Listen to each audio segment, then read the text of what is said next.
Aqui. Bom, então, boa noite a todos. Então, vou fazer hoje a reunião do dia 6 de abril de 2023. O Matheus Rocha, que é R3 da Retina, vai apresentar o caso clínico. Então, Matheus. Boa noite a todos. Meu nome é Matheus Rocha, sou R3 aqui do serviço. Hoje irei apresentar o caso clínico da reunião da Retina. Gostaria de agradecer ao professor Sérgio Pimentel pelo auxílio na produção e condução dessa apresentação, e aos professores Leandro Cabral e André Creus pela condução do caso. E aos colegas Marcela, Iago, Juliana, Roberto, Roger e Letícia pelo auxílio na documentação do caso. Então, temos o caso clínico de uma mulher de 34 anos de idade, com queixa de piora do embaçamento da visão do olho esquerdo nos últimos 2 meses. Ela nega antecedentes pessoais e familiares, e de antecedentes oftalmológicos ela tem glaucoma. Usa 4 classes de colírios e hipotensores em ambos olhos, e o olho esquerdo ela já operou 2 vezes por trabeculectomia. A acuidade visual dela com correção é de 20/20 no olho direito e de movimento de mãos no olho esquerdo, sendo que 1 mês atrás a acuidade visual dela do olho esquerdo era de 0,3. A pressão intraocular é de 18 milímetros de mercúrio em ambos olhos. E aqui eu tenho a imagem de grande angular de ambos olhos. Aqui eu tenho a autofluorescência.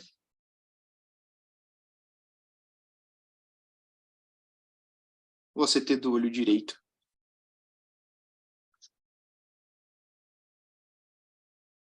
Um corte vertical.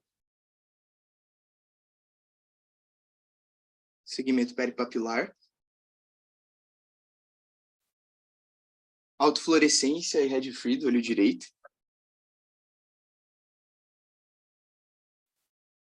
Angiofluorescinografia do olho direito.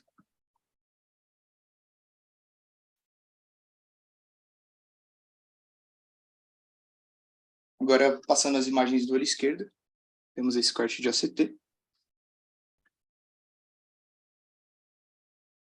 Autofluorescência e red free. A angiofluorescinografia desse olho.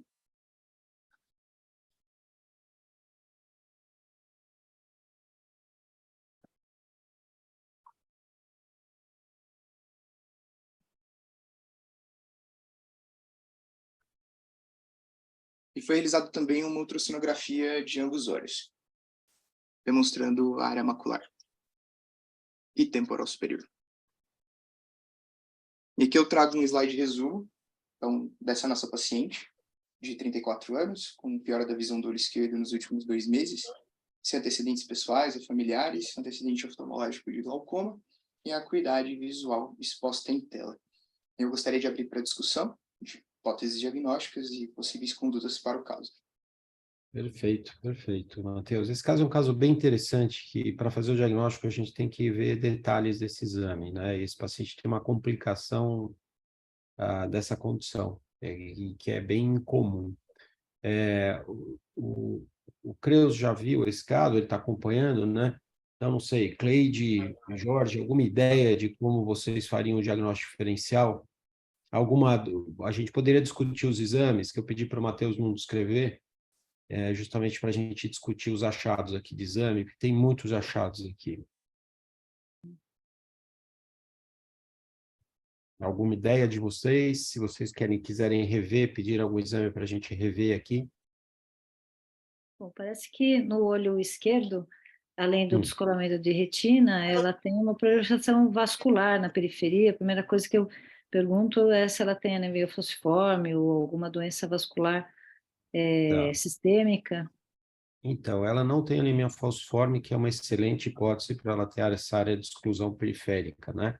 Então, a eletroforese de hemoglobina dela é normal, mas é uma excelente hipótese. Em geral, é bilateral, né, Cleide? Aqui é um quadro unilateral. É que ela tem também algumas alterações vasculares no outro olho. Parece que ela tem umas comunicações, não sei se Essa é a comunicações graça, arteriovenosas. essa é a graça do exame.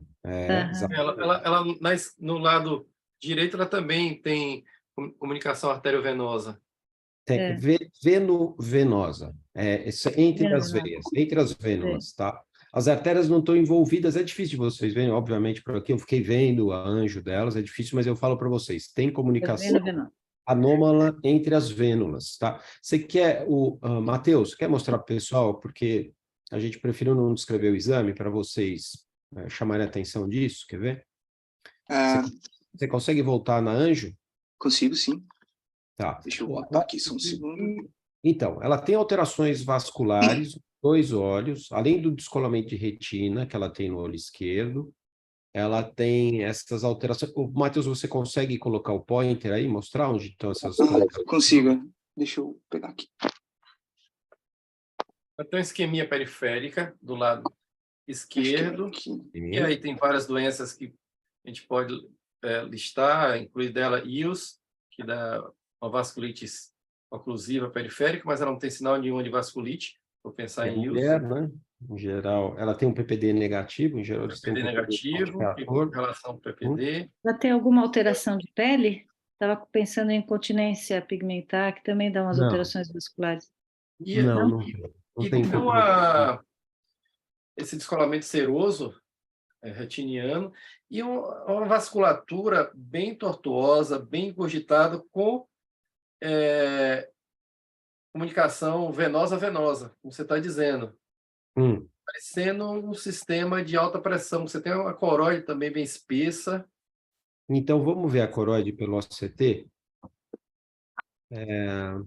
A Mirella está perguntando se tem alteração do sistema nervoso central. Ela tem, a gente vai descrever daqui a pouquinho, Mirella. Vamos descrever primeiro os exames aqui. Olha, ela tem esse exame. O que ela tem aqui é um espessamento temporal que não é comum de a gente ver em paquicoroide aqui, né? E do outro ela, lado, eu não reparei na refração dela, ela tem olho pequeno, ela é hipermétrope. Professora, eu não coloquei descrito, mas não. Ela tem mais 2 em ambos os olhos, mas o comprimento axial não chama atenção. Tá. O que me chama a atenção é isso. Como fosse um sistema de alta pressão em que todo o sistema venoso ele está dilatado, ou seja, ele está com uma estase venosa, e isso nos 2 olhos, mas com mais incidência do lado esquerdo, levando a também uma isquemia periférica e um descolamento seroso, ou seja, pode ser que equilibre tanto a saída que leve a um aumento hidrostático e descolamento seroso, como um paciente com... Jorge, deixa eu só esclarecer uma coisinha. Ele não tem descolamento seroso, é um descolamento regmatogênico. Ela tem uma ruptura. Naquela área que a Cleide chamou a atenção da área de não perfusão periférica, você viu que tem uma hiperfluorescência, ela tem uma neovascularização lá. Está vendo esse vermelho? É uma hemorragia pré-retiniana da área de neovascularização. E logo acima da área de neovascularização fez uma ruptura. Então, ela tem um descolamento regmatogênico aí. E por isso a baixa divisão dela, entendeu?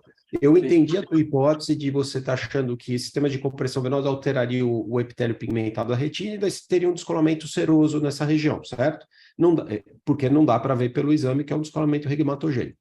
Mas Por aí, acaso, essas marcas aqui são de laser antigo, da periferia? Não, ela não teve... Ela teve laser material. Não, professor, essa parte inferior, na verdade, é um HV que ela teve que estava em reabsorção. Isso. Então, ela já teve essa neovascularização, já sangrou antes, né? Sim. E agora teve uma ruptura. Então, olha, Jorge, só você chamando a atenção e tentando juntar tudo, por isso você fez esse diagnóstico dessa forma. Ela não tem alterações de dilatação de calibre venoso evidentes, ela tem comunicação anômala e tem uma coroide espessa. No esquerdo, ela tem uma coroide difusamente espessa. E no direito, ela é espessa nessa região inferior que está marcada aí, tá? Então, não é uma paquicoroide idiopática como a gente costuma ver. Essa paciente tem uma condição, outra, causando esse espessamento da coroide, tá? Então, estou dando uma dica para vocês aqui. A gente já viu algumas doenças, tipo facomatose, doenças sistêmicas, que dão alterações vasculares venosas. A gente viu o clipotrenonê, por exemplo, que é uma doença que dá dilatação de grandes veias e pode dar alterações vasculares. A gente viu um caso que tinha oclusão venosa. Isso. Ano passado a gente viu esse caso. São varizes periféricas, ela tem hemangioma de membros em geral, né? Duas alterações ósseas também, né? Isso. Mas não é o caso. Não, então, mas passa perto, certo? Porque aquele caso que a gente viu, Cleide, tinha alterações, tinha comunicações anômalas entre as vênulas, Sim, certo? E essa paciente também tem. também tem. Era bem parecido. Só que Muito aquela lá parecido. complicou com uma oclusão venosa. Esse daqui está complicando com uma proliferação vascular e um descolamento reumatogênico. E que poderia ser secundário a uma, na vascularização por uma oclusão venosa aí, não Sim, pode? pode. Pode, uma oclusão venosa antiga fazendo isso aí. Isso. O que eu cheguei a pensar nessas comunicações venosas é uma comunicação do seio cavernoso, alguma coisa assim, causando esse distúrbio vascular. Não, aí, mas Acho que é uma aí coisa ela mais genérica, né, que ela tem. Uma coisa mais disseminada, sistêmica. Então, uma outra coisa, Jorge, nessa ideia que você está pensando, de ser uma coisa aguda, ela poderia ter cronicamente, desde pequena, congenitamente, essas alterações vasculares, não poderia? Pode, isso aí. Há muitos anos ela podia ter isso aí, complicado com a oclusão venosa mais recente. E agora, uma coisa aqui é que ela tem um OCT, você vê que esse OCT ela tem essa aumento de espessura desses vasos, né, da região da coroide espessa, e no outro olho ela tem difusamente isso. A coroide inteira dela é mais espessa. E tem uma condição que pode estar por trás de tudo isso, uma alteração vascular da coroide, que pode dar tudo isso, que não é mas que não está nas síndromes, nas doenças relacionadas à PAC coroide, tá? Mas é o tipo uma facomatose, uma doença sistêmica, não? É isso que eu estou perguntando para você. O que ela tem sistemicamente? Tem varizes? Tem... Então, quer falar o que ela tem sistemicamente? Então, vamos quer mostrar aquele slide em que... então, ela tem um glaucoma, um glaucoma secundário, certo? Pode mostrar aqui, professor? Isso, mostra a foto dela, então. Aí. Pulmão. Ela tem um nevus flammeus, bilateral, tem um Sturge-Weber. Sturge-Weber. Então da Tá? família do clipotrene. Exatamente. Sturge-Weber. Estava quente, estava quentinho. Uhum. Faz parte da é um diagnóstico diferencial, são alterações muito semelhantes. Né? Então, ela tem essas alterações desses vasos da conjuntiva, ela tem esse nevus flammeus e esses pacientes têm que ter essa angiomatose de meningeia, né? Do mesmo lado. Na verdade, isso daqui é incomum porque ela tem um nevus bilateralmente. Por isso que ela tem as duas coroides envolvidas. E aí a condição que afeta a coroide, que afeta secundária é o Sturge-Weber, é o hemangioma Hemangioma difuso, né? difuso de coroide. Então, ela tem um hemangioma difuso de coroide no olho esquerdo, que a gente não consegue ver no OCT por causa do descolamento de retina. No direito, esse hemangioma, ele afeta mais a região inferior da retina. E ela teve esse glaucoma dos dois olhos, então, secundariamente, para aumento da pressão venosa episcleral, tem várias hipóteses patológicas. E no olho esquerdo, o que não está descrito na literatura que essa paciente tem é essa complicação de uma oclusão venosa, pode ser por essa malformação venosa, a formação de trombo é mais fácil. Ela fez a oclusão venosa, fez a neovascularização, teve atração, abriu uma ruptura e fez um descolamento misto, né? Essa é a hipótese que a gente tem para esse caso, tá? Uhum. É extremamente raro o que ela tem, né? E por isso que... Muito raro. Pimentel, posso comentar um pouco? Então, André, eu ia chamar você para comentar, lógico. Não, eu tive a oportunidade de ver essa paciente antes de ela desenvolver o descolamento de retina, né? E, na verdade, ela teve essa complicação recentemente, né? Sei lá, no intervalo de 2, 3 semanas. Isso. E o que chamou a atenção, então, realmente, era um caso de Sturge-Weber com envolvimento bilateral, já tinha um acompanhamento da parte do glaucoma, de hipertensão ocular, inclusive com tratamento cirúrgico no lado esquerdo. E o que chamava atenção realmente era essa isquemia periférica, mas pelo exame de fundo de olho, a impressão que dava é que era uma isquemia do ponto de vista arterial. Tanto é que a impressão que a gente teve se valeria a pena fazer uma investigação para outras condições de oclusão arterial, como até a Cleide comentou no início, né, uma anemia falciforme ou alguma outra condição clínica que pudesse submeter ela a um risco de oclusões arteriais periféricas, né? Então, não sei exatamente se foi uma oclusão venosa, mas a impressão que a gente teve clínica de ter sido uma oclusão arterial, né, periférica. E isso foi o que mais chamou atenção, né? Porque não é uma complicação esperada, né? O Matheus até fez uma revisão sobre essa possível associação, não encontrou nada.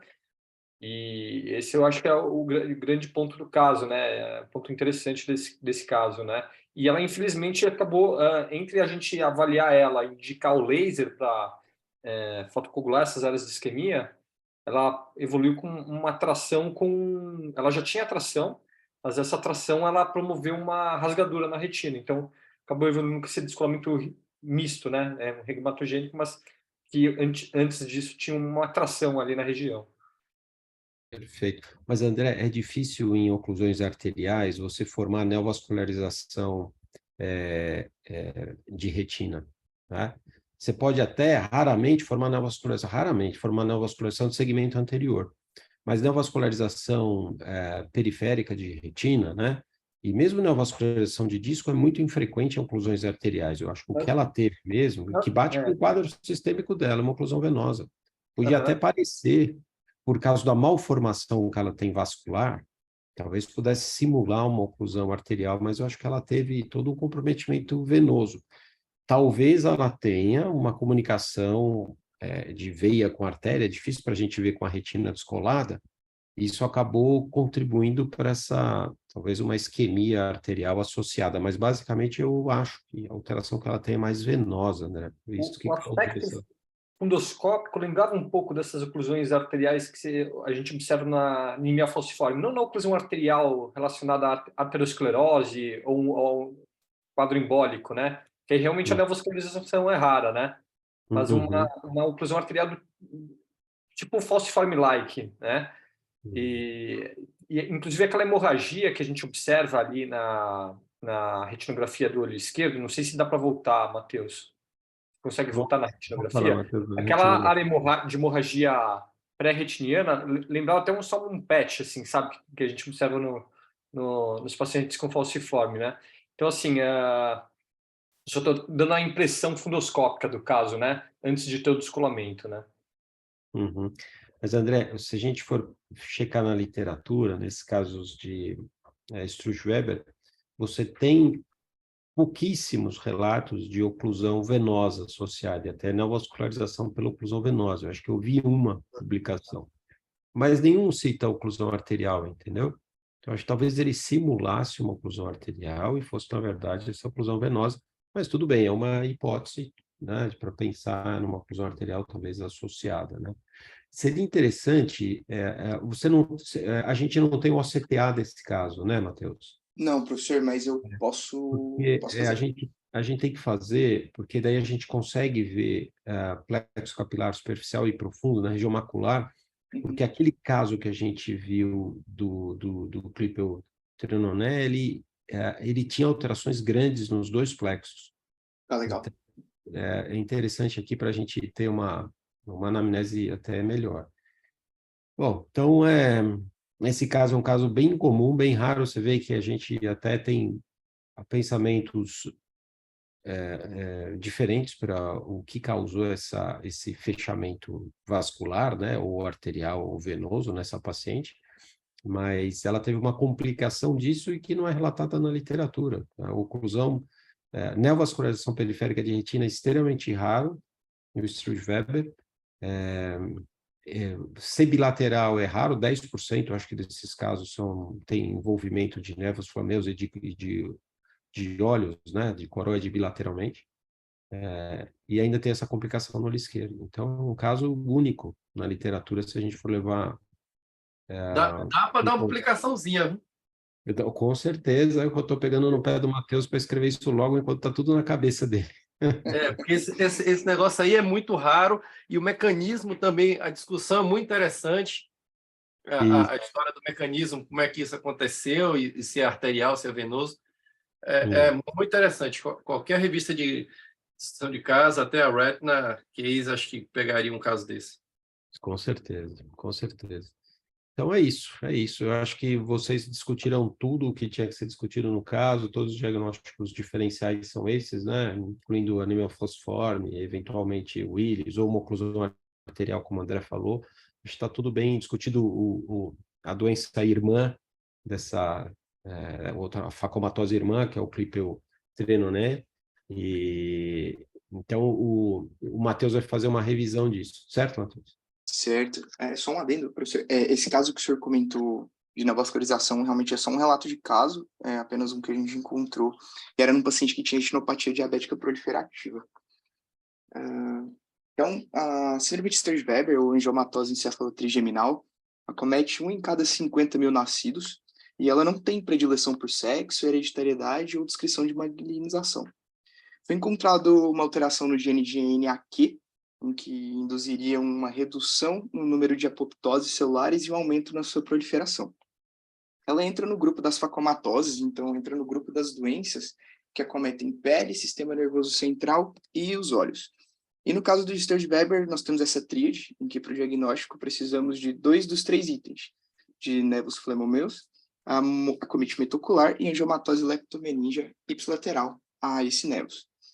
E dentre as manifestações do sistema nervoso central temos convulsão, cefaleia, hemiparesia, defeito de campo e também déficit cognitivo. Aqui eu trago um exemplo, né, dessa mancha de vinho do Porto, uma malformação capilar congênita, que acomete até 0,3% dos recém-nascidos, e que pode chegar a ser 40%, ou pode chegar a um acometimento de 40%, como manifestação bilateral na síndrome, em algumas literaturas. Em outras, a descrição é de 10%, então tem essa divergência. E na fundoscopia, temos aqui o exemplo de uma das manifestações oculares, que é justamente o hemangioma difuso de coroide, presente em 53% a 71% dos casos, em que observamos essa coloração vermelha-alaranjada e um espessamento difuso de coroide. Esse aqui, especificamente, tem essas alterações raras que nós mencionamos, que são alterações vasculares retinianas, com dilatações venosas e comunicações arteriovenosas, aí em que aqui eu exponho mais um exemplo, e aqui mais um. E, comparativamente, o nosso caso em discussão. Dentre as manifestações clínicas, podemos dividir, a princípio, em 4 tipos de síndrome de Sturge-Weber. O tipo 1, em que temos o hemangioma facial e cerebral, com ou não a presença do glaucoma. No tipo 2, a gente tem essas manchas sem envolvimento cerebral, em que pode estar presente ou não o glaucoma.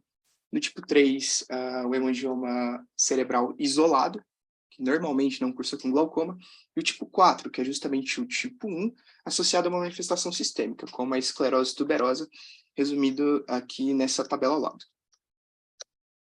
Então, nas alterações oculares, são bem frequentes na síndrome de Sturge-Weber, até metade dos casos, e costumam ser ipsilaterais essas manchas. O glaucoma é a principal manifestação, em 30% a 70% dos casos, que costuma acometer de uma forma bimodal. O congênito, que é o que predomina em 60% dos casos, e de início tardio, na infância, adolescência, nos restantes 40%. O tratamento clínico costuma funcionar nessa forma mais tardia da doença, e o congênito normalmente só vai se resolver com tratamento cirúrgico. Já no segmento posterior, que acomete de 20% a 70% dos casos, o hemangioma de coroide é a manifestação mais comum, como eu disse. E dentre eles, o difuso é o que mais se destaca, em que nós vamos ter esse espessamento de coroide, que acaba trazendo algumas complicações, como hemorragia subretiniana, descolamento de retina serosa, edema macular cistoide, tortuosidade vascular e anastomoses arteriovenosas. Na investigação complementar nessa síndrome, é importante realizarmos retinografia, em que nós vamos observar a coloração retiniana vermelha-alaranjada, que pode ser difusa ou focal, ultrassonografia para documentar o espessamento difuso de coroide, em que também observamos um aumento da refletividade interna, e na angiofluorescinografia, para destacar melhor um tumor vascular e coroidiano, em que manifesta com uma rápida hiperfluorescência ao exame. Na endocianina, conseguimos estudar melhor a extensão, a vasculatura e os shunts arteriovenosos formados, e no OCT, principalmente em EDI, o swap source, principalmente o swap source, em que temos uma perda do padrão vascular da coroide, um aumento da espessura coroidiana, e a identificação e a evidência de uma interface esclerocoroidal invisível ao exame. Não vou aprofundar tanto nas modalidades terapêuticas, mas temos fotocoagulação, terapia fotodinâmica, radioterapia, braquiterapia e o uso de anti-VEGF intravítrea. E o prognóstico quanto à acuidade visual costuma ser até bom, 70% costuma estar preservado na síndrome de Sturge-Weber, e nos casos de glaucoma e de hemangioma, ela já é reduzida, principalmente nos casos de acometimento retiniano, em que o prognóstico é mais desfavorável. Entre os diagnósticos diferenciais, então, como até começamos já a discutir antes, essa família, né, dessas síndromes, temos que Parts-Weber e Klippel-Trenaunay acometem ou manifestam normalmente com gigantismo e hemangioma de membros, com uma osteohipertrofia associada. No caso de Parts-Weber, temos anastomoses arteriovenosas, e de Klippel-Trenaunay, varizes periféricas. E aqui eu trago a imagem justamente do caso apresentado no ano passado, inclusive agradeço a doutora Lívia, um caso apresentado na Sociedade Brasileira de Retina in Vitro, em que fica bem evidente essas varizes periféricas e as anastomoses arteriovenosas. E aqui, para fechar, o Sturge-Weber, o hemangioma em cabeça e pescoço, angiomatose meningia e o hemangioma de coroide, a manifestação de glaucoma. Um outro diagnóstico diferencial importante de lembrarmos é o hemangioma cavernoso familiar. É uma malformação cavernosa que acomete até 0,5% da população, já passa a ter uma herança, um caráter genético de herança autossômica dominante. O paciente pode apresentar convulsões e déficits focais, e podemos identificar hemangiomas cavernosos em até 5% dos casos.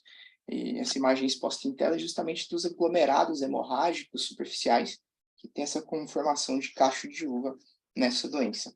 Dentre os critérios diagnósticos, temos as múltiplas malformações cavernosas cerebrais presentes no doente, ou apenas uma malformação desde que haja um familiar afetado.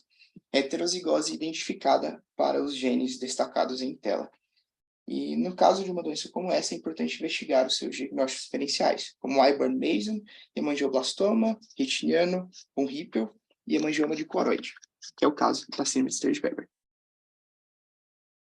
E, por fim, um outro diagnóstico diferencial importante de ser lembrado é o hemangioma racemoso. Né? É uma malformação arteriovenosa retiniana que é congênita e não hereditária, em que nós observamos a fundoscopia vasos dilatados e tortuosos, em que posso ter também uma malformação arteriovenosa cerebral em até 30% dos casos. E podemos destacar aqui e ficar atentos a essa síndrome de Wyburn-Mason, e a síndrome de Bonnet. Ela não costuma causar hemorragia, sintomas e nem progredir, por isso ela costuma ser diagnosticada numa idade mais avançada, próxima aos 23 anos. A principal complicação é a oclusão de via central da retina. A principal hipótese seria justamente o alto fluxo que passa a transitar, né, no meio venoso, gerando lesão endotelial, congestão e a formação de tromboses. E o tratamento dela envolve justamente abordar as complicações com laser focal ou panfotocoagulação, IVT, tratamento edema macular com injeções intravítreas, vitrectomia nos casos de hemorragia vítrea e condução do glaucoma. Então, eu fiz uma breve revisão, tentei condensar ao máximo aqui esses estudos que nós abordamos e agradeço a atenção de todos. Dúvidas ou interesse em adquirir a apresentação, é só mandar um e-mail. Ótimo, Matheus. Excelente. Parabéns, tá? Pela condução do caso, apresentação. Esse paciente vai ser, a cirurgia vai ser feita agora, provavelmente no final de semana, né? No feriado, certo? Isso. Tá, ótimo. E daí, colando a retina, a gente consegue fazer um exame de OCT melhor desse paciente para documentar as alterações fundoscópicas iniciais dele e do hemangioma difuso de coroide, certo? E aí a gente consegue fazer o OCTA dos dois olhos. Excelente. Excelente, Matheus. Parabéns. Se fizesse em Califórnia, né? Seria melhor, porque foram aquelas imagens que a gente viu, né, André? Tá bom. Excelente. Compartilha a tela, Matheus. Aí Obrigado, tá, Matheus? Excelente, parabéns. E Obrigado, professor. agora, a Juliana Reck, que é R3 também, como o Matheus, vai apresentar a imagem da semana. Boa noite, meu nome é Juliana, sou residente do 3º ano do serviço e eu vou apresentar a imagem da semana da reunião de hoje. Queria começar agradecendo o professor Sérgio Pimentel pela ajuda na elaboração dessa apresentação. Bom, o nosso caso é de uma paciente do sexo feminino, de 14 anos, que veio numa consulta de rotina assintomática, com acuidade visual sem correção de 20/20 em ambos os olhos e apresentava no fundo de olho essas alterações de forma simétrica em ambos os olhos. Queria abrir agora para hipóteses diagnósticas. Muito bem, 14 anos, assintomática, visão normal, com essas alterações, quais são os diferenciais desses pontinhos esbranquiçados na retina? Lembram fundos albipuntatus, né? Acho que seria um diferencial aí, né? Ótimo. Então, o fundus albipuntatus, ele dá, em geral, nictalopia, né? E dá uma alteração no ergue escotópico, né? Ele precisa ter um tempo longo de adaptação escuro para reverter a alteração. E ela não tem nictalopia, André. Uhum. Mas eu acho que é o principal diagnóstico diferencial, fundos albipuntatus. Fundos albipuntatus faz parte da cegueira estacionária noturna, mas eles têm queixa, né? É uma cegueira estacionária noturna congênita. Ou doença de Auguste, que a gente já apresentou aqui também como imagem há 2 anos atrás, e o fundus albipuntatus. E tem fundos de olho normal, com cegueira noturna estacionária congênita. Tem 2 síndromes, uma é a Higgs, outra eu acho que é o Schubert, se eu não me engano. Tá? Mas, André, ela não tinha sintomas. Então, primeira hipótese diagnóstica aqui, ótimo, fundos albipuntatus. Mas tem outras alterações ainda. Uhum. Ela... né? Oi? É bilateral simétrico, né? Bilateral simétrico. Ela costuma tomar sol com algum tipo de bronzeador. Estou pensando em cataxantina. Cataxantina. Mas a cataxantina só tem nos Estados Unidos. Eu nunca vi aqui, viu, Cleitinho? Mas aí são pontinhos amarelados, né? É um pouco diferente, né? Mais no polo posterior, né? Brilhante, amarelado, pequenininho, né? Cataxantina, né? Não, mas não, ela não, ela não se usa bronzeador americano. Não usava. Eu acho que o cataxantina é via-oral, né? Não sei, acho que é via-oral, via-oral, tomam sim. por boca e daí acaba tendo essa alteração. Aí fica avermelhada a pele. Mas a gente não tem... também. Tá. Mas tem outra, eu tenho uma hipótese que é importante a gente fazer o diferencial aí. Tem uma outra possibilidade, mas que eu acho que não seria porque a paciente é assintomática aí nesse caso, mas que o fundo de olho poderia também ter esses pontinhos branco-amarelados assim, que é deficiência de vitamina A, né? Mas, André, isso é um diagnóstico diferencial importante. Hipovitaminose A, porque a gente é tratável. Isso volta ao normal se a gente faz o diagnóstico precoce. Volta ao normal sem sequela. Então, hipovitaminose A, a gente não sabe, ela pode ter uma alteração hepática e ter uma alteração no metabolismo de vitamina A, certo? A gente não sabe, pode ter uma cirrose hepática em evolução, mesmo sendo assintomática, não é comum. Ou pode ter uma falha na absorção de vitamina A também, né? E ter um quadro de hipovitaminose A.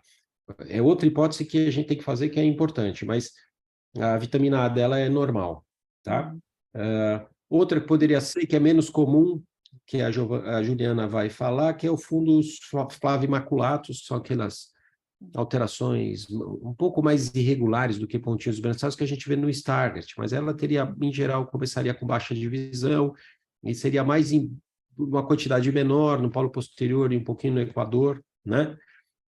Genericamente, ela tem depósitos cristalinos, então mas é que as distrofias dão queixa, né? Dão baixa divisão, biete, não é bem assim, mas depósito de cálcio, mas todas elas dão queixa ou tem um quadro sistêmico, né? E o outro diagnóstico diferencial que eu lembrei agora é a retinite punctata albescens, que é uma forma grave do fundus albipuntatus, que seria no começo, né, Cleidia? Começando a apresentação, sem ter, porque é uma retinose pigmentar, na verdade. Isso, então, é uma retinose que evolui mal ainda, né? Evolui mal, evolução ruim, mas talvez no início da apresentação pudesse ser alguma coisa parecida, mas tem alterações de pigmentares muito sérias, severas, né? Eu acho que esses são os diagnósticos diferenciais, menos no que essa paciente tem, que para mim pode até ser uma variedade, uma variação do fundo dos obpuntados, mas que tem um nome diferente que a Juliana vai comentar e vai fazer a revisão. Juliana? Bom, então aqui só complementando a avaliação da paciente, aqui tem a autofluorescinografia, que mostra lesões hiperautofluorescentes. Aqui o OCT, um corte na região foveal sem nenhuma alteração estrutural e um corte mais inferior, mostrando essas alterações hiperrefletivas na retina externa.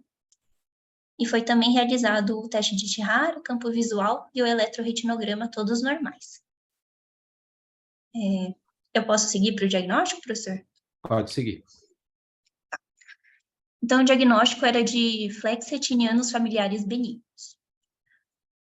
Essa doença é uma doença autossômica recessiva, causada por uma mutação no gene PLA2G, que codifica proteínas relacionadas à fagocitose dos segmentos externos dos fotorreceptores no EPR.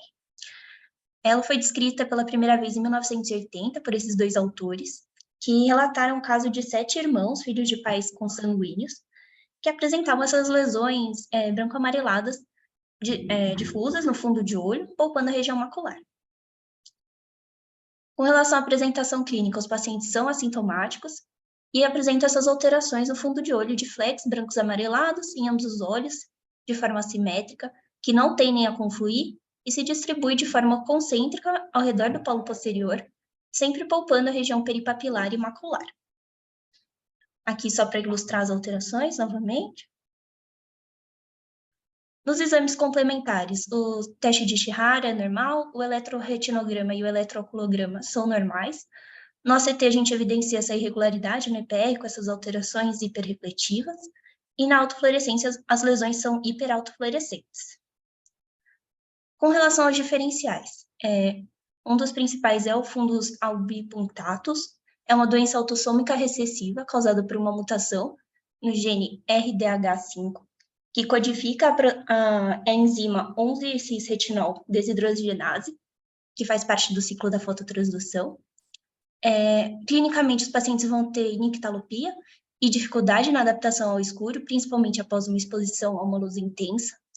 E no fundo de olho vai ter uma grande quantidade de lesões pequenas, branco-amareladas, até a média periferia, poupando a região central da mácula.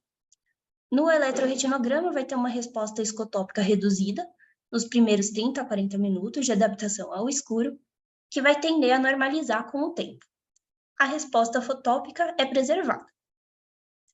Aqui só para ilustrar as alterações no fundo de olho. E no CT vai ter também essas irregularidades hiperrefletivas na retina externa. Outro diferencial é o fundus flavimaculatus, da doença de Stargardt. É uma doença autossômica recessiva causada por uma mutação no gene ABCA4.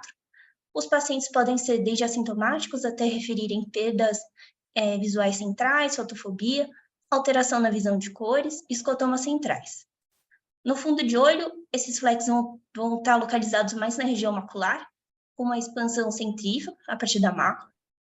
O campo visual pode ter escotomas centrais, principalmente em fases mais avançadas da doença. No teste de Chihara, pode ser encontrada uma leve descromatopsia verde-vermelho. Na angiofluor, a gente pode observar o sinal da dark coroide, ou silêncio coroidal, em que a gente vai observar uma hipofluorescência coroidal, por um bloqueio da fluorescência coroidal pelo depósito de lipofucsina subretiniana, e no ERG pode estar normal ou subnormal. Aqui só evidenciando as alterações encontradas na fundoscopia e os sinais comentados na angiofluor. Um terceiro diagnóstico diferencial seriam as drusas familiares dominantes, que é uma doença autossômica dominante causada por uma mutação no gene EFE-MP1. Clinicamente, os pacientes são geralmente assintomáticos nas fases iniciais, mas na 4ª para a 5ª década de vida, eles começam a referir uma piora da acuidade visual, metamorfopsias e escotomas paracentrais. No fundo de olho, eles vão apresentar drusas maculares com uma distribuição radial, e eles podem evoluir tanto para atrofia como para neovascularização de coroide. Aqui só para ilustrar. Um diferencial um pouquinho mais raro são os flex retinianos de Kandori, uma doença genética rara, de padrão de herança ainda não muito bem definido, mas que acredita-se que seja autossômica recessiva.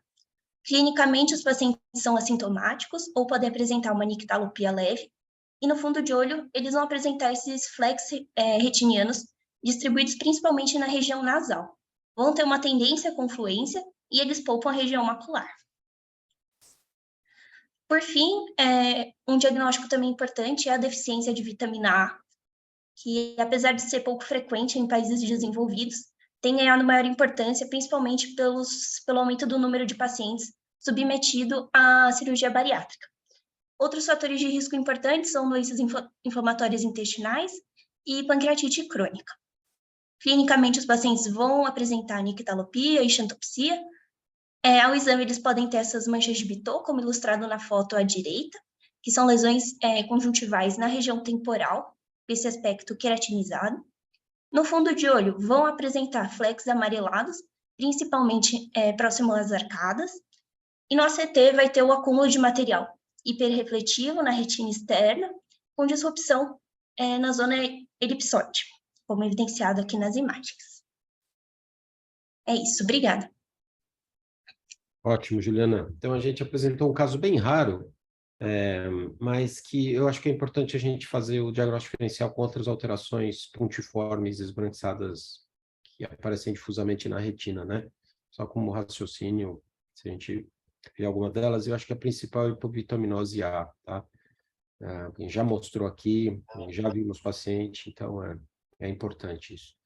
Ótimo, Juliana, parabéns, tá? Excelente. Obrigada. Nada. Agora, o Gustavo Mesquita, se puder compartilhar o artigo, Gustavo. Isso.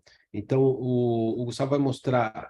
algumas semanas atrás, a gente mostrou um artigo do mesmo grupo falando sobre os fatores de risco de uma DMR intermediária avançar para uma neovascularização macular, e agora a gente mostra os fatores de risco, os biomarcadores para evolução para atrofia geográfica, porque é importante, porque a gente vai ter um tratamento em breve agora, né? Pegcetacoplan foi aprovado pelo FDA, vai ter aqui no Brasil talvez até o final do ano. Então, talvez a gente possa monitorar pacientes com esses fatores de risco para fazer um tratamento mais precoce possível para evitar que esses pacientes evoluam para uma atrofia macular maior que envolva a fóvea. Então, o Gustavo vai rever com a gente quais são os fatores de risco avaliados pelo OCT, além do olho contralateral, eventualmente com atrofia geográfica. Então, o Gustavo é R2. Gustavo? Boa noite a todos, tudo bem? Como o professor aí já adiantou, né? Eu sou o Gustavo, sou R2, gostaria de agradecer a orientação do Dr. Sérgio Pimentel. E numa tradução mais literal, o artigo ele fala sobre fatores de risco presentes no ACT para o desenvolvimento de atrofia em pacientes com DMRI intermediária. Então, a ideia é que a DMRI é uma doença que causa uma baixa de visão muito importante em países desenvolvidos, principalmente acima dos 50 anos, é a principal causa de cegueira. E, geralmente, essa baixa de visão está muito associada às formas mais tardias da doença, que seriam, então, a forma neovascular e a atrofia geográfica. Uma forma que a gente tem de tratar essas doenças é detectando precocemente essa progressão e tratando as complicações dela, né? Então, o artigo ele foca bastante nessa transição da DMRI intermediária, que os pacientes ainda acabam tendo uma visão bem boa, para a DMRI avançada, na qual a gente tem a forma neovascular e a atrofia. O ACT, ele seria o exame de escolha para a gente fazer segmento dessa doença, e nós já temos aí vários achados de OCT que estão relacionados à progressão da doença. Então, eu trouxe aqui alguns desses achados que poderiam estar associados a essa progressão. Então, temos os focos hiperrefletivos intrarretinianos, as lesões drusenoides, os depósitos subretinianos drusenoides, situações em que o paciente ele tem um volume das drusas elevado, principalmente na região central, E quando nós temos focos hiporrefletivos no interior das drusas. Outro detalhe também que o artigo traz é que a membrana neovascular tipo 1 seria um fator protetor para o desenvolvimento da atrofia geográfica. A membrana neovascular tipo 1, um achado que sugeriria a presença dela no OCT seria o sinal da dupla camada. Porém, o sinal da dupla camada ele não é tão específico assim para a membrana neovascular tipo 1. Ele poderia, por exemplo, corresponder a depósitos na lâmina basal. E uma forma que a gente tem no OCT de tentar refinar essa especificidade seria observando o aspecto dessa dupla camada. Então, quanto mais grosseiro, é mais sugestivo de que seja uma membrana neovascular tipo 1 e não outra alteração. Então, ele faz uma diferenciação. Aqui nessa primeira imagem, a gente tem uma membrana mais grosseira, um aspecto aí de que tem mais camadas, enquanto na segunda imagem, uma membrana bem mais fina. Outra coisa que o artigo traz é que a maioria dos artigos que correlacionaram esses achados com a progressão da doença foram feitos em pacientes que já tinham evidência de doença neovascular no olho contralateral, o que por si só já seria um fator de risco. Então, a gente ainda não teria aí uma determinação se seria um fator de risco independente ou não.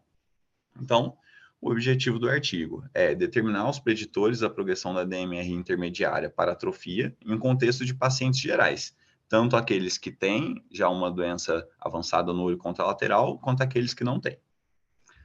Na metodologia, então, é um estudo retrospectivo. Todos os pacientes tinham que ter DMRI intermediária em pelo menos um dos olhos, não poderia ter história de atrofia, neovascularização prévia ou uso de anti-VEGF para tratar essas questões. Teria que ter um segmento de pelo menos 2 anos e sem outros acometimentos maculares relevantes, como o buraco macular ou uma membrana mais avançada. Foi feito um OCT inicial, pesquisando por esses biomarcadores, e um OCT final, 2 anos após, pesquisando por atrofia geográfica. E o olho contralateral, ele foi classificado em 4 categorias. Então, de DMRI leve ou sem sinais de DMRI, intermediária, e ele faz a diferenciação entre doença neovascular e atrofia também. E aí, na análise estatística, foi feita uma análise multivariada para determinar se esses achados seriam fatores de risco independentes. Então, indo agora para os resultados, na análise inicial daquele primeiro OCT, nós tivemos aí essas porcentagens dos achados nos pacientes, né? E é legal ver principalmente a classificação, né? Então, 14% dos pacientes tinham ou DMRI leve ou normal no olho contralateral, 36% DMRI intermediária, 41% tinham doença neovascular no olho contralateral e 8% já tinham atrofia. A maioria dos pacientes tinha várias outras doenças sistêmicas, né, como é esperado para pacientes nessa faixa de idade mesmo. Então, já naquele segundo OCT, que seria o resultado final mesmo do estudo, foram achados aí várias correlações. Em relação a fatores de risco que foram considerados independentes, nós tivemos o aumento do volume de drusas, os focos hiperrefletivos, os depósitos subretinianos drusenoides,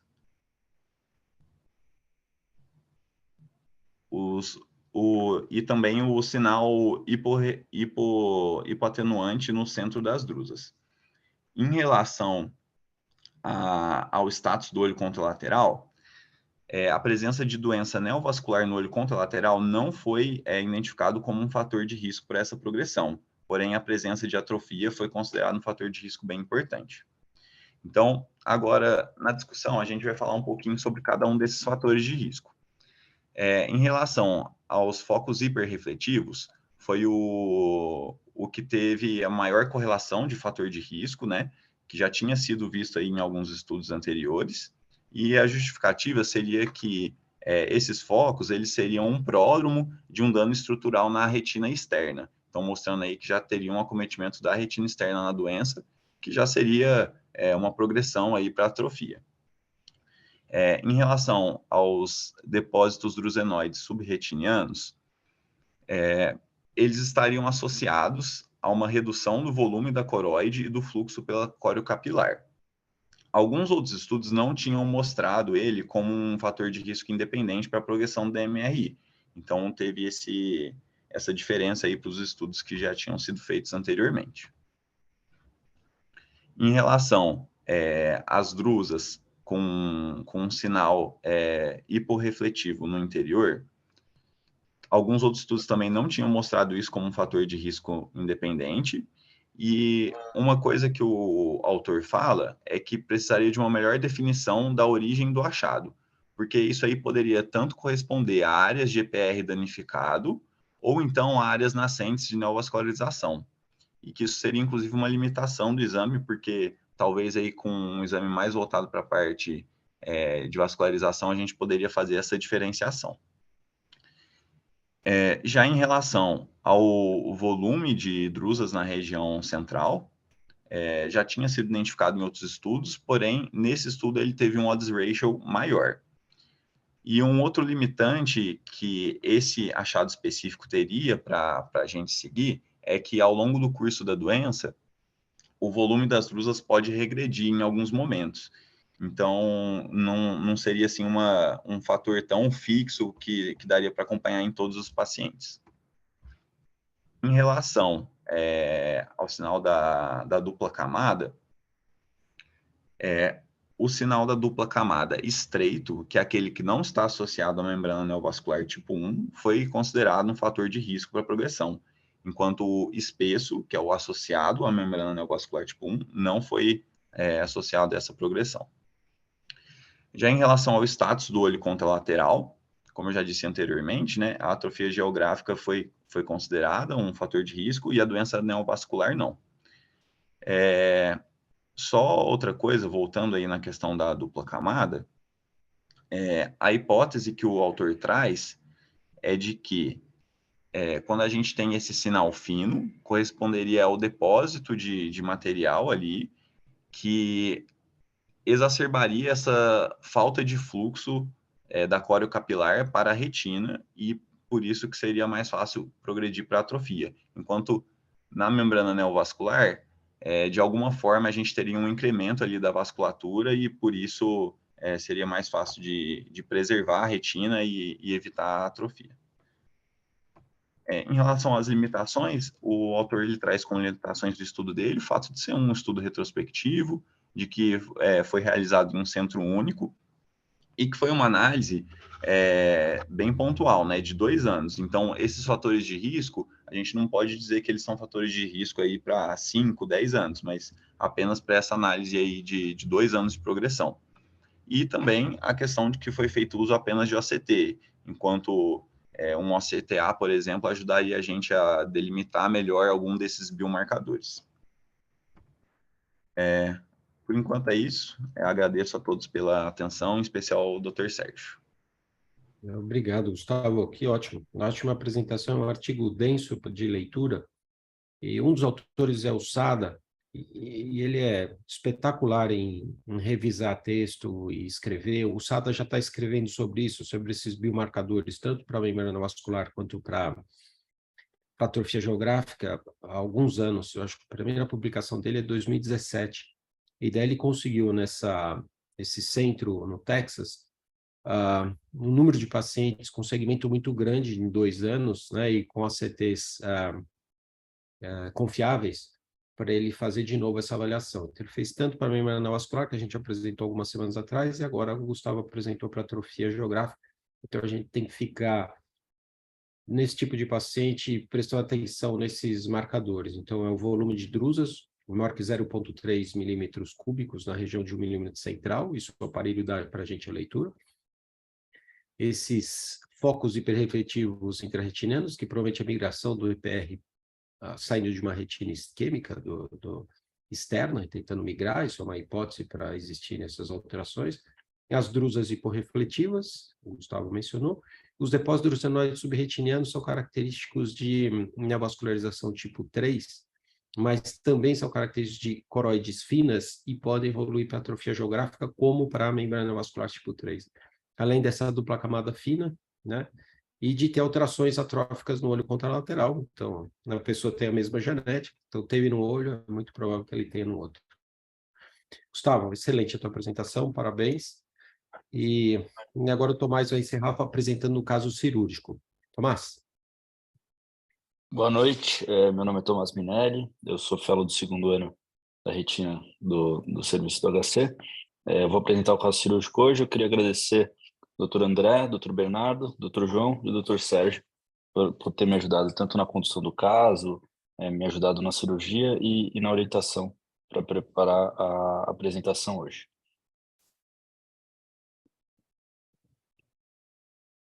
O caso que eu vou apresentar é de um homem de 25 anos que ele teve, há mais ou menos uns 3 meses antes da cirurgia, um trauma penetrante corneano. Esse asterisco que eu vou mostrar depois como foi o trauma, com uma sutura realizada na urgência. O paciente é um paciente que tem mais dificuldade de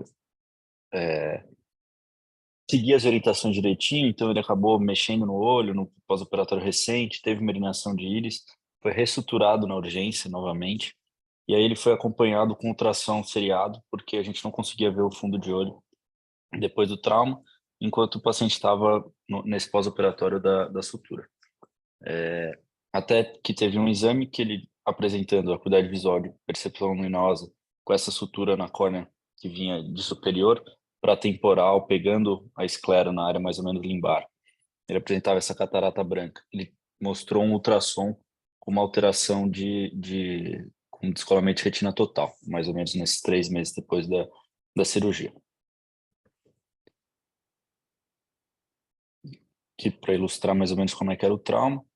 E essa é uma foto entre o primeiro e a segunda sutura, que já mostrando a herniação de íris e mostrando também esse trauma que pegava um pouco além do limbro, que seria um penetrante de zona 2. Então a gente tem um paciente masculino com descolamento de retina total, observado ultrassom, com uma córnea translúcida, uma grande área de sutura, catarata com sinéquias, catarata branca, uma leve hipotonia. Eu queria perguntar para os senhores qual seria a abordagem indicada nessa ocasião, que a gente não consegue ver o fundo de olho, o que a gente tem que imaginar que possa ter causado, qual poderia ser o mecanismo do descolamento e qual seria a cirurgia indicada por vocês. Muito bom, Tomás. Então, André, Hélio, Jorge, qual a abordagem de vocês nesse paciente? Bom, eu posso começar? Pode, Hélio, pode. Bom, visto que o paciente tem um ferimento corneano com uma catarata, você pode ter tido um ferimento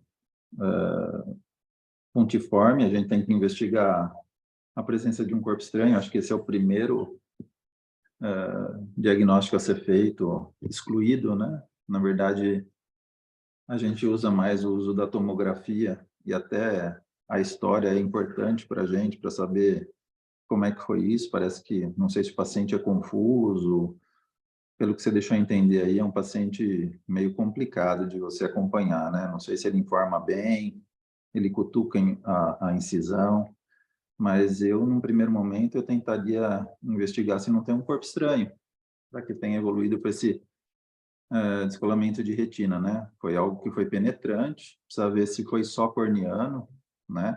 E pelo que eu vi ali, ele tinha uma hemorragia conjuntival, e aí fica um pouco mais difícil de você explorar, você vai fazer isso no intraoperatório.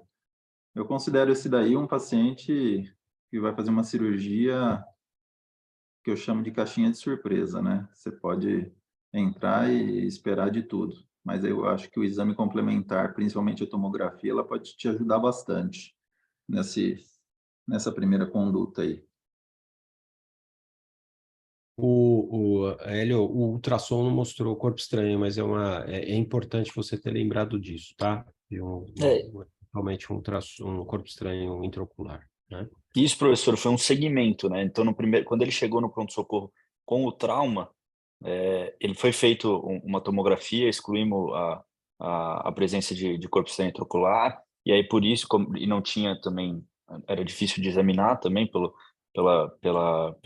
extensão da lesão, mas foi optado por fazer a sutura na ocasião. O cristalino aparentemente parecia que tinha alguma preservação, então foi feito só a sutura no pronto-socorro. E aí isso foi evoluindo com ultrassons seriados, ele eventualmente apresentou um ultrassom que tinha o descolamento. Tá. O objeto que perfurou foi o quê? Foi um pedaço de ferro, um trabalho. Mas o pedaço de ferro foi projétil? Conseguiram achar? Ou... Não, ele não chegou já, ele chegou já sem o pedaço. Foi quebra de instrumento de trabalho com esse projétil voou no olho, teve o penetrante, mas não tinha nenhum projétil quando ele procurou o pronto-socorro. Não tinha nada no olho. Então, é um caso de trauma que provavelmente também, porque ele também já está com catarata, teve algum toque no cristalino, aconteceu alguma coisa que deve também ter afetado a base vítrea e provavelmente teve contração vítrea ou até mesmo, quem sabe, o trauma fazendo aquele que a gente chama que encurta e expande a base vítrea, causando lesão na base vítrea, rasgão na base vítrea. Mas você tem um descolamento de retina total no paciente com trauma, você tem que operar, vai vir PVR. Esse paciente também tem catarata. Eu não sei que transparência tem essa córnea, mas pensaria em fazer essa catarata e fazer uma vitré e possivelmente botar uma faixa, porque provavelmente você vai ter não só PVR, como nem sempre você consegue ver todos os microtraumas na base vítrea. Então, se não conseguir fazer a córnea muito ruim, pensar na ceratoprótese. Mas não demoraria de operar esse paciente, porque o PVR geralmente vem com força, porque todo esse deslocamento de trauma movimenta fibroblasto e leva à indução de PVR. Perfeito. Trauma mais hemorragia é muito sugestivo de formar. É um risco muito grande. Tem um trabalho antigo da década de 90, do Ryan, que ele pegava os ratinhos, pegava sangue autólogo e injetava dentro da cavidade vítrea dos ratinhos e 100% desenvolvia PVR. Questão de 14 dias, se não estiver errado. Anos 80 até, viu Jorge? É antigo. Sei que foi um trabalho clássico mostrando Isso mesmo. que o sangue trazia fatores de crescimento e a indução da lesão pela esclera, que ele fazia uma perfuração na esclera para injetar, isso tudo levava ao PVR. Perfeito. Tomás, só para complementar, eu lembrei de um caso que eu peguei aí no pronto-socorro, quando eu dava plantão, era chefe de plantão aí. O paciente, ele deu a entrada com... era um grampo, então ele tinha 2 orifícios, e a hora que você tira, você poderia ter não só o orifício de entrada na córnea, mas também na região da esclera, né? Então, o que a gente fez na época foi até explorar essa área conjuntival que tem uma hemorragia, estou só falando como que foi abordado na época, e medido quanto que tinha sido a penetração. Mas eu acho que eu estou pensando só no mecanismo de um possível trauma aí, com algum mecanismo que poderia ter sido tirado antes, né? E encaminhado para o HC para que fosse feito o acompanhamento e a sutura, ou se já tinha feito a sutura e foi para o HC para refazer a sutura, né? Eu tive essa experiência, então é só lembrando que pode ter algum mecanismo que tenha 2 pontas e que um garfo, alguma coisa assim, que tenha feito a perfuração. Um entrado pela córnea e o outro talvez adjacente a essa região. Perfeito. Então, Minério, só para resumir aqui o que foi falado. Então, a abordagem nesse paciente que deve ter tem um descolamento de retina total, pode ser que ele já tenha começado com PVR, mecanismo de causar a lesão, provavelmente o que o Jorge escreveu, é um mecanismo que é chamado de expansão equatorial, junto com trauma. Tem o olho, você diminui o diâmetro anteroposterior e aumenta o diâmetro equatorial e faz rupturas na periferia de retina. Em geral, a diálise é formada assim, por trauma, né? Mesmo em traumas penetrantes como esse. E daí o que foi sugerido é colocar uma faixa para proteger a periferia da retina a 360 graus, fazer uma vitrectomia, provavelmente com sistema de não contato, você consegue ter uma visibilidade muito melhor do que sistemas de contato, em casos que você tem trauma de córnea associado, e explorar na vitrectomia, colar a retina, perfluoro, laser, dissecar o PVR se tiver, e colocar um tamponante em geral com múltiplas culturas, pode haver, colocar silicone, né?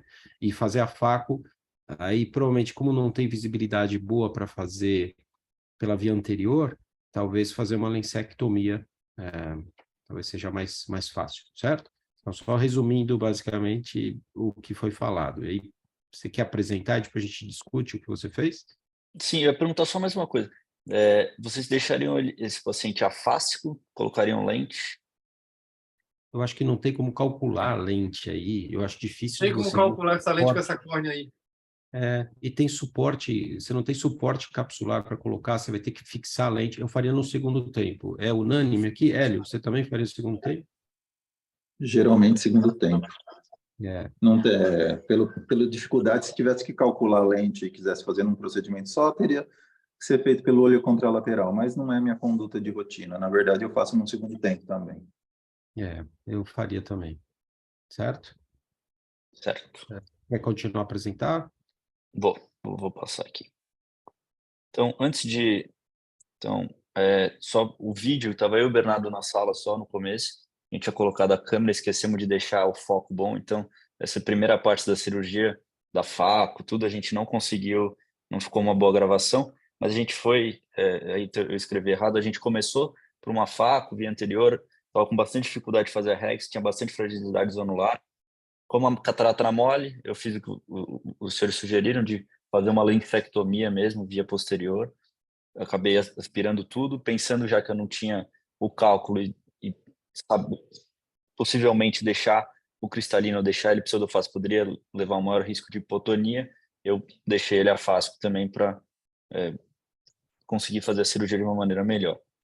A gente precisou usar alguns extratores de íris, tinha essa faculdade importante, então até quando terminou bem a faco, mas a gente não pensou em lente, mas deixou ele afásico. No começo da cirurgia, eu chequei, parecia ter o DVP, o vítreo estava mais em cima, eu fiz um pouco do core, comi um pouco do vítreo e já coloquei um pouco de perfluoro, porque a retina estava bastante elevada. A gente checou bastante, a gente checou algumas vezes, uma ou duas vezes, a infusão. Na segunda vez a infusão estava no lugar, mas mesmo assim a retina parecia que eu comia o vítreo e a retina não sentava, como se tivesse a infusão subretiniana, mas ela não estava. Agora eu vou passar o vídeo. Então isso já é a retina, depois de ter feito o core, já checado em parte o DVP, não consegui no nervo checar, mas ele parecia que já tinha ido mais em cima, já tendo colocado um pouco de perfluoro, começando a tentar estender um pouquinho para a base vítreo. Mas vocês percebem que, à medida que eu vou aspirando, a retina parece que aumenta mais, parece que vem um pouquinho de Schillen, eu tento procurar ali, mas ela vai aumentando cada vez mais. Isso eu já tinha checado algumas vezes. Opa, perdão, voltei. Eu já tinha checado algumas vezes a infusão e não estava conseguindo. Uma coisa que... Desculpa, gente. Não estou conseguindo pausar aqui. Uma coisa que a gente fez esse movimento algumas vezes de a retina inchar um pouco, aumentar um pouco o volume e abaixar, aumentar um pouco o volume e abaixar. A gente percebeu que parecia ser algo, lembrou para a gente um cordão, alguma coisa envolvendo a retina de maneira circunferencial que não deixava ela baixar completamente. Então, nossa ideia na hora foi fazer uma retinotomia perto de onde estava a minha mão direita, né, a esclerotomia direita, e tentar acessar essa área subretiniana para tentar tirar de uma maneira mais ativa o líquido subretiniano e para procurar o que seria isso que estava mantendo a retina elevada, né, sem deixar ela voltar. Mas mesmo assim, então eu coloquei o endocautério, fizemos retinotomia, perdão.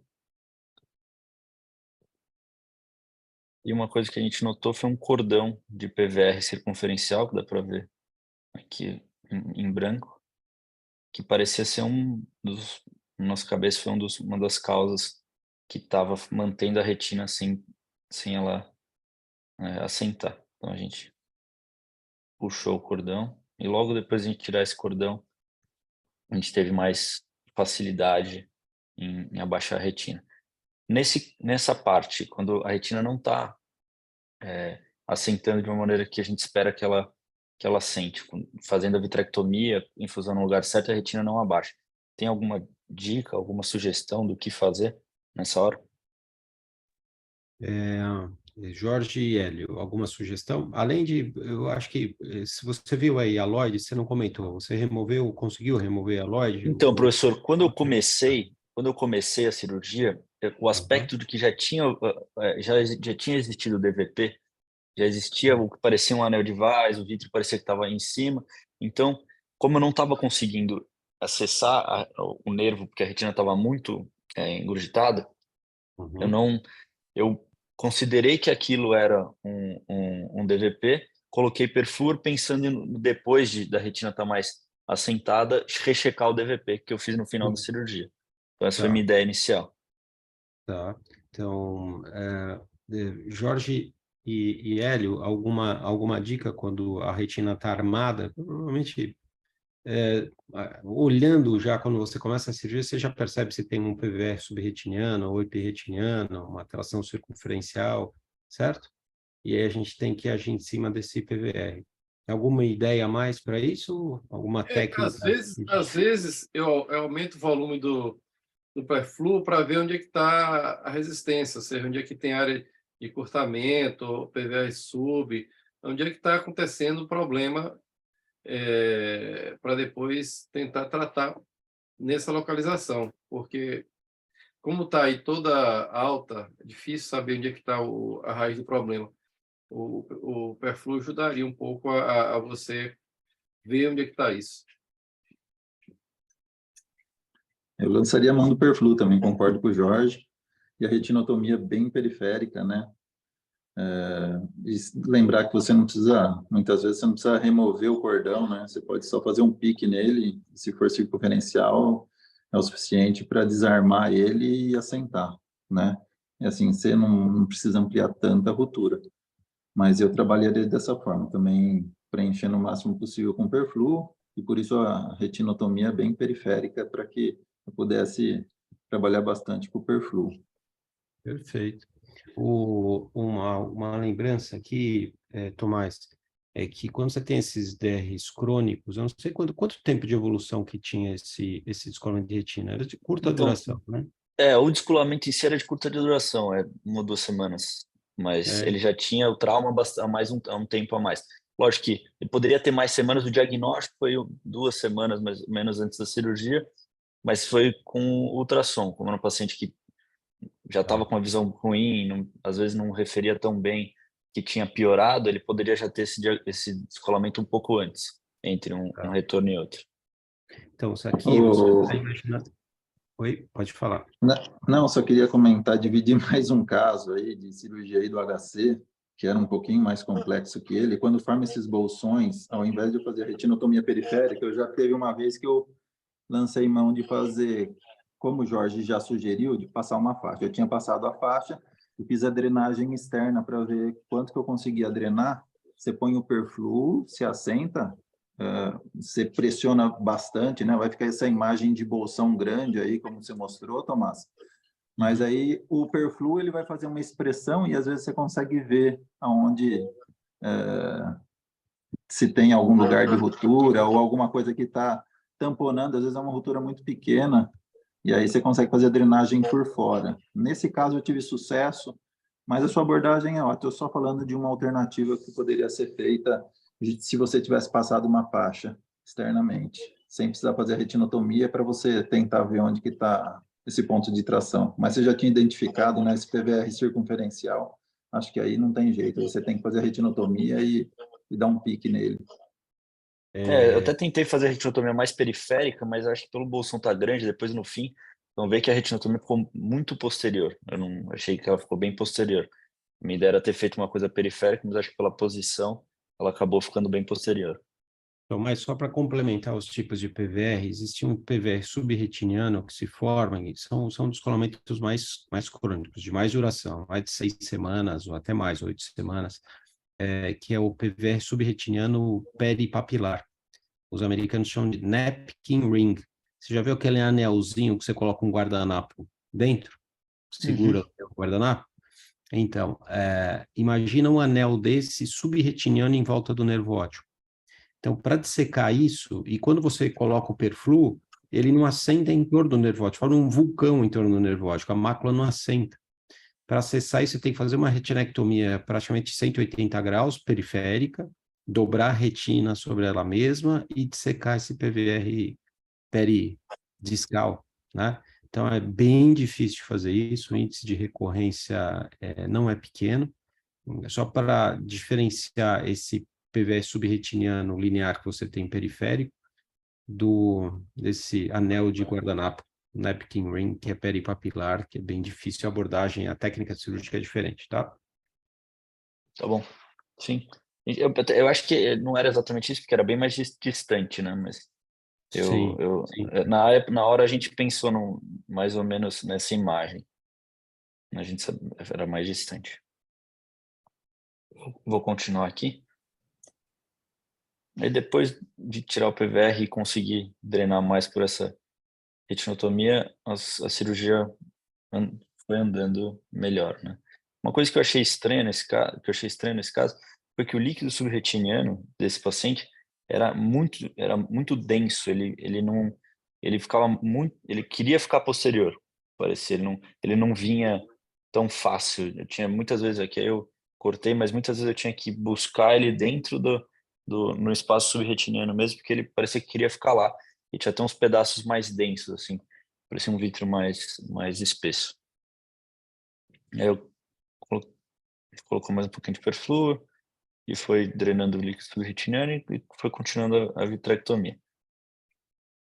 Na região mais temporal, ele tinha um pouco mais de aloide aderida. Eu comecei a tentar puxar mais esse aloide, progredir um pouquinho mais o DVP para a base vita, e eu acabei, pela retinotomia ter ficado posterior e grande, eu acabei fazendo o perfluor entrar subretiniano. E isso também foi uma dificuldade da cirurgia que eu vou mostrar agora também.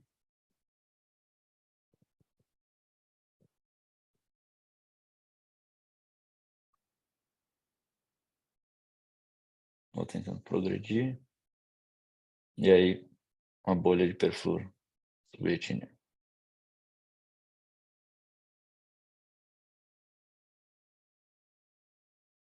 Nesses casos de perfluor subretiniano em grande quantidade, quais são as abordagens de vocês? O que vocês propõem fazer nessa hora? Porque na hora a gente deu um pouco de sorte, né? Nessa cirurgia a gente deu um pouco de sorte, mas queria saber o que daria para fazer. Primeiro não fazer, né? Mas em geral, você tira pelo mesmo local que ela entrou, né? Você deixa perflu sobre a retina para tentar expulsar esse, você aspira pelo mesmo local com uma cânula, com uma pontinha de silicone para não ter lesão na retina, né? O Jorge e Hélio, o que vocês fariam aí? Mesma coisa. Entrava na retinotomia e aspirava. Isso. E depois talvez perflu contra perflu. Precisar um pouquinho de empurrar o perflu para cima e aspirar o máximo possível. Não é comum ficar um residual mesmo e depois talvez você tenha que fazer uma reabordagem, né? Porque o perflu mesmo, muitas vezes a gente faz 2 lavagens para tirar o final do perflu, né? Mesmo quando ele está epirretiniano. Então, às vezes é comum ficar um pouquinho e aí você tem que fazer uma reabordagem. Mas provavelmente foi porque a ruptura era muito grande. Esse é o cuidado tomado. Acho que a mensagem que fica é que você tem que fazer, se você for fazer uma ruptura, você já faz próximo da onde está o PVR circunferencial, só para cortar ele e manipular o mínimo possível, porque se você manipular e tiver que tirar, você vai ampliando, conforme você vai movimentando, talvez amplie o tamanho da ruptura e aí você fica sujeito a esse tipo de situação de migração de perfluo, né? Num orifício pequeno é mais difícil dele migrar, ele é mais fácil quando são rupturas gigantes, quando são diálises, aí é mais fácil do perfluo migrar. É só para pensando no que você poderia ter evitado para tentar evitar esse perfluo subretiniano, né? Perfeito, Perfeito. perfeito. Vou seguir aqui. A gente foi. Não liguei no momento muito para o perfluor, continuei fazendo uma vitrectomia para depois tentar tirar o perfluor no fim.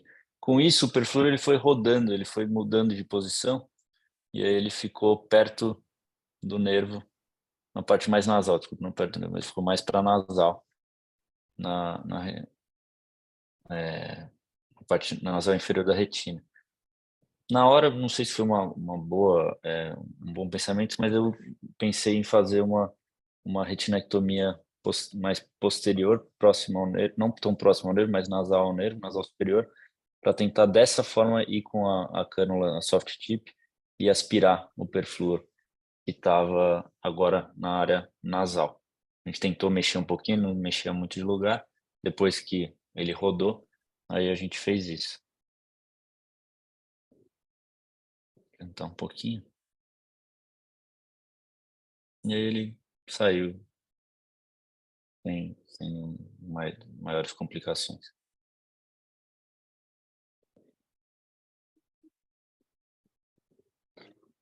Isso eu já adiantei, eu fiz a troca uma vez, a gente tirou o perfluor, fiz o laser das roturas, depois essa parte eu não deixei no vídeo, eu rechequei o DVP, joguei triancinolona, realmente não tinha aparentemente aloide mais aderida na parte do polo posterior, só um pouco ela não tinha conseguido progredir tanto na periferia, mas eu considerei que o DVP tinha acontecido. E a gente fez laser, tanto na retinectomia quanto na rotura, que ficou bem grande e bem posterior, uma coisa que a gente não queria, mas muito por isso, pela manipulação excessiva. A gente checou outras áreas que durante a cirurgia deram dúvida para a gente, fizemos laser, colocamos óleo de silicone e acabou a cirurgia dessa forma.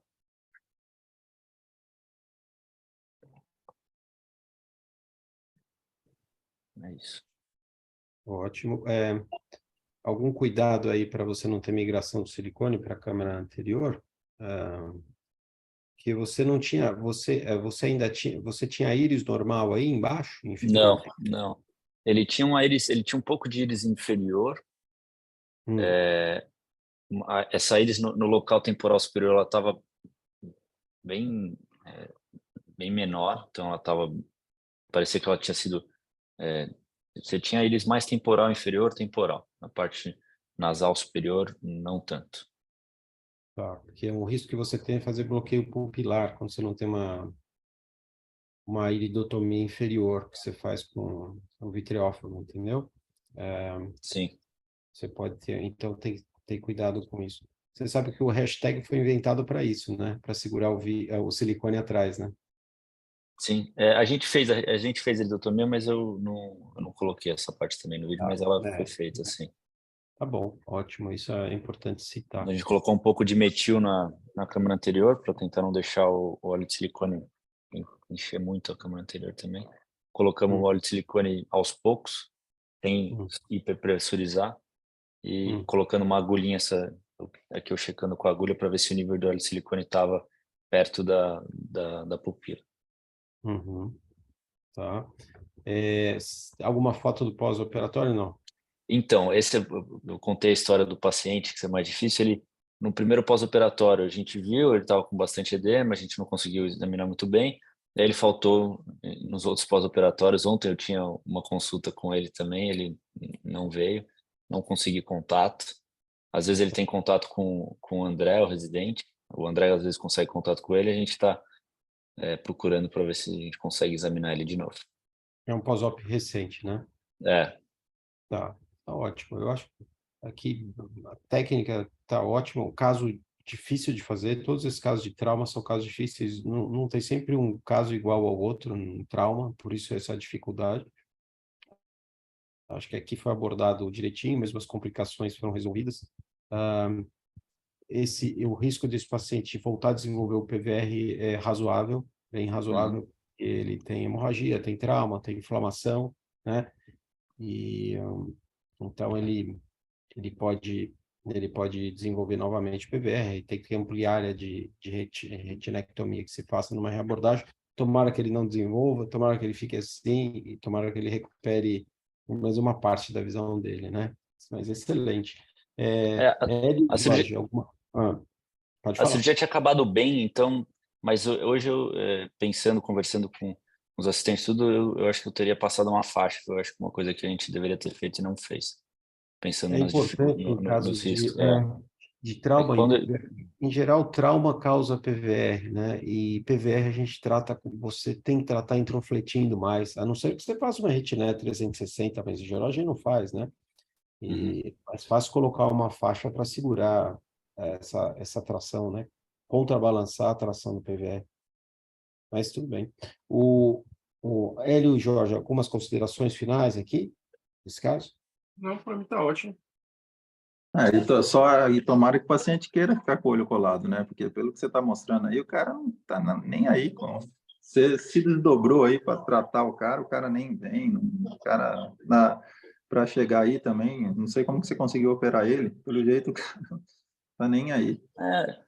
Acho que a gente vai conseguir o contato, mas ele falta algumas vezes, assim. Ele já veio em um pós-operatório, os outros ele faltou, mas torcendo para dar certo. Parabéns, mas isso é ótimo. Ótimo. Excelente.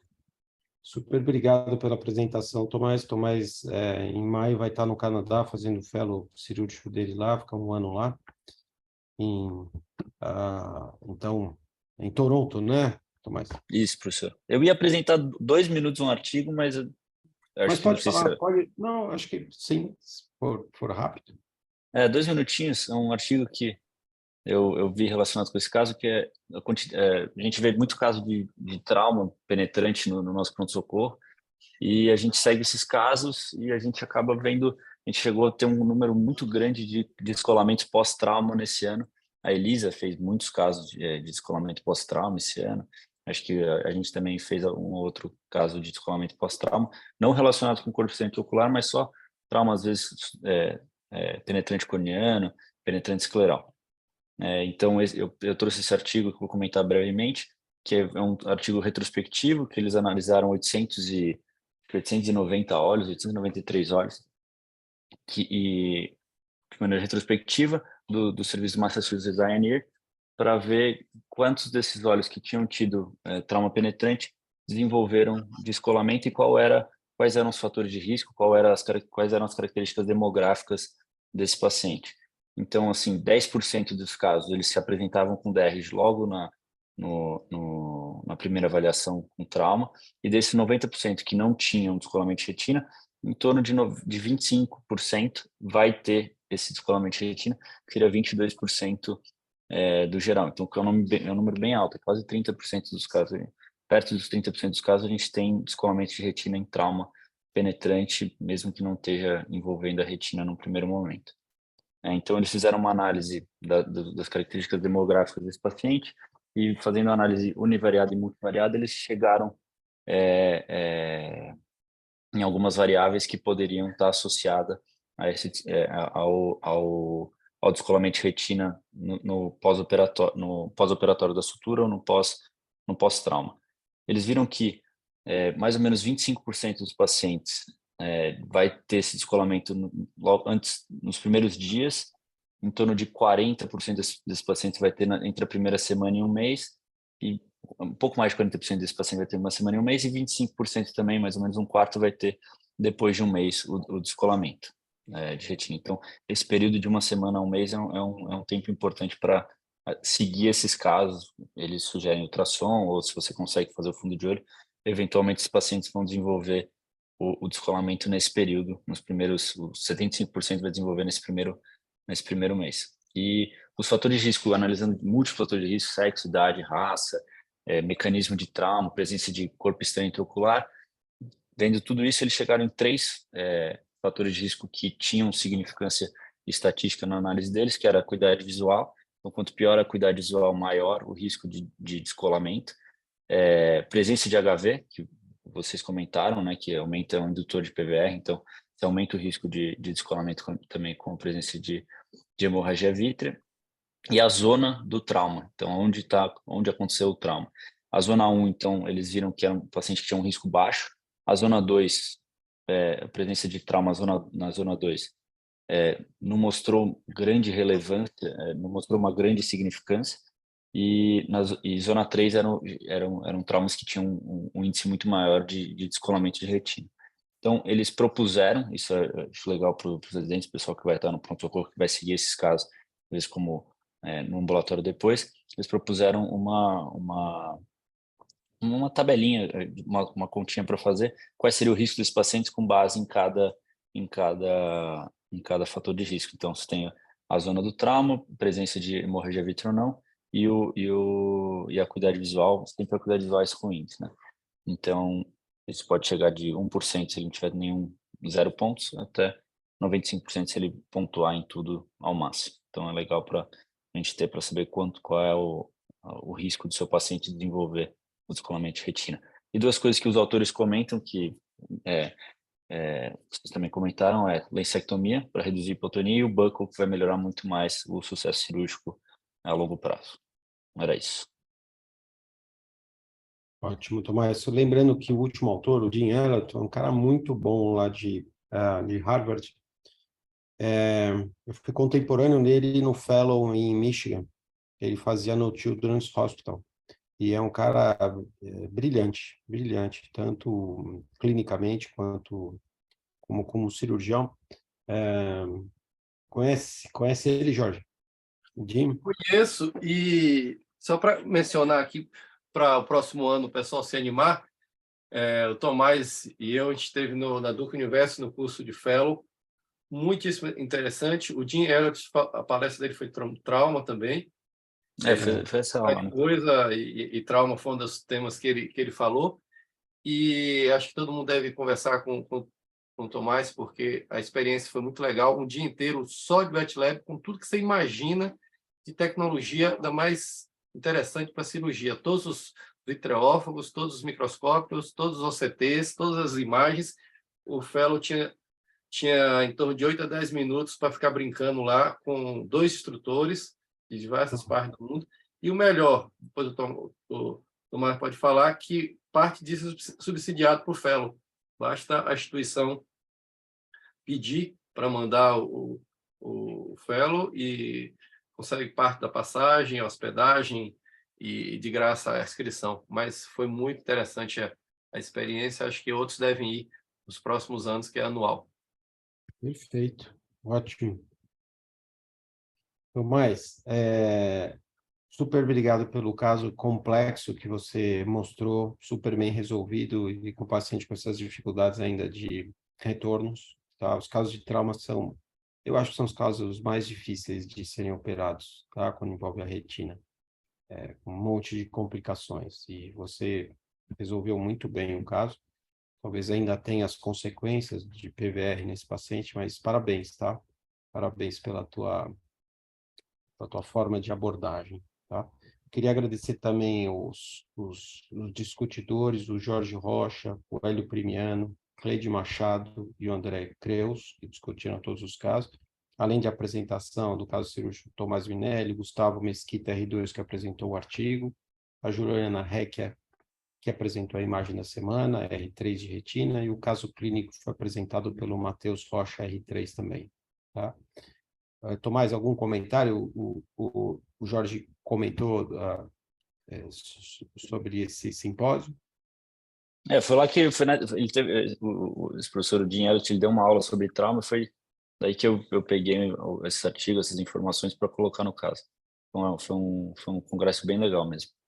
Bacana. E o Jim é um cara, além de ser um cara muito bom, clínico e cirurgião, é uma pessoa incrível, viu? É uma pessoa admirável, admirável. Aprendi a gostar dele desde os anos 90, faz tempo. Então é isso. Eu quero agradecer a todo mundo que assistiu aqui também as apresentações, e quinta-feira que vem a gente se encontra. Hoje teve menos jeito por causa do feriado de amanhã, né? E uma feliz Páscoa para todos, e quinta-feira que vem a gente se encontra de novo, tá? Um abraço. Abraço, obrigado. Tchau. Tchau, tchau.